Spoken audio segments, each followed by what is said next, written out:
Hey guys, welcome back to the channel. I am going to be addressing my video from yesterday. We had a video basically with somebody asking like when is the proper time to quit standing, etc. And one thing that God has done since I have started this journey that he wants me to help you guys and help you evolve in every area is he has convicted me along the way of more or less me making people feel bad if they decide to stop standing. Okay, one thing he said constantly is choice. Okay, everybody has a choice to do what they want to do. He's not going to force anything on us. Okay, so one thing we have to try to be open-minded about is context, okay, of each person's story.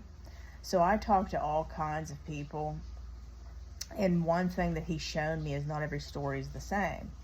So like I talk to people that have went through domestic violence and were beat so bad, and one client in particular had perfume poured on her and was caught on fire. Do you think with that kind of trauma that she wants to go back to that? God can do all the healing that he wants, but she has a choice of what she wants to do, and he's not going to hold her accountable for that, because that kind of trauma takes sometimes a lifetime to heal from. So I no longer will be doing that. Again, what have I said before? Context. Every story is not the same. Okay? Now let's get into the whole dating thing. So I don't ever tell anybody just go date. You have to understand that I have people that I work with that are fresh to the journey, and then I have people that have been going through this for 10 years and have been divorced for 7 years. Their spouse is remarried, doing everything. That's not saying God can't do something about it, but they're choosing to not stay single anymore.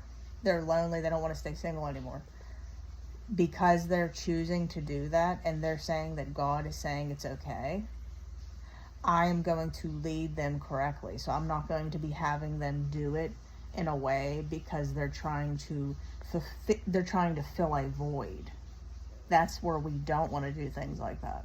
So let's get into why God could encourage somebody years later to do this. Sometimes, like my coach had told me, spouses don't know what they have till it's gone. So God could actually be using it as an opportunity, if he's going to bring reconciliation, to show your spouse that you were the real MVP, to let them see what they had, and now it's gone. I've told you this before.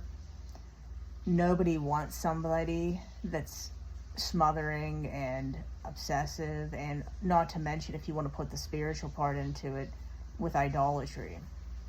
So I told you before that a new wineskin has to happen anyway. So you have to go from old wineskin to new wineskin if you're going to believe for a marriage reconciliation. And then if you choose not to do it anymore, that's your business. But even if you decide to move forward with somebody else, at the end of the day, you still need a new wineskin. You can't be the old. So you better be diligently working on yourself. Like, you can't just replace one person with another and think that that's going to produce fruit. You're going to end up back in the same situation again. So in other words, what I'm mainly saying to you guys is you have to be open-minded on this journey, because there's levels to it. You're going to go back and forth in your mind, but you have to continuously try to move forward and try to look at an open mind instead of being closed-minded. So the problem is, too many of you guys don't want to have an open mind. You believe what you believe, and you don't want to try to look at other people's perspectives, and that's fine. Okay? But I wanted to address this. Not all of you know, the Lord is number one to me. If he tells me right now to drain my bank account and move to India, I'm going to do it. Okay? I will always listen to him above all. my spiritual hearing is on point. My clients will say, oh my gosh, you're so right. Oh my gosh, you were right again, this and that. I'm not right. All glory goes to God. So you guys have to understand, I wouldn't even be doing this job if it wasn't for God.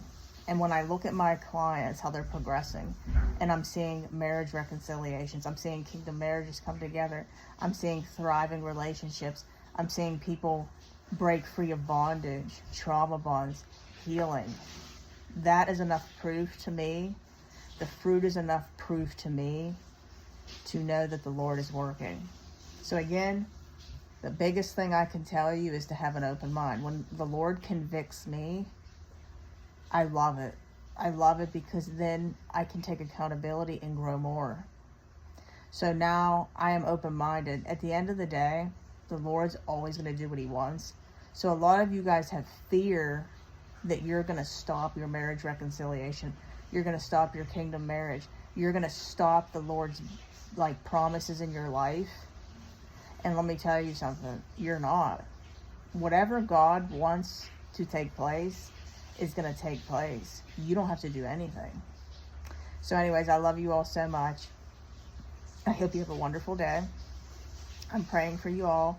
Keep me in prayer too, because one thing I'll tell you is doing this job can definitely be tough sometimes, because it wears on you. The devil obviously doesn't want people to grow, to evolve, and to break free. So he's going to try to stop the people that are part of that. Destiny helpers, all the things. So anyways, guys, if you would like to work with me, I would love to help you. Reach out through email, redeemingthebroken@gmail.com. I repeat, redeemingthebroken@gmail.com. Come on over to the Facebook groups, Redeeming the Broken and Dead Marriages Redeemed. Like, share, comment, subscribe, and remember, the best is yet to come. All right, guys, God bless.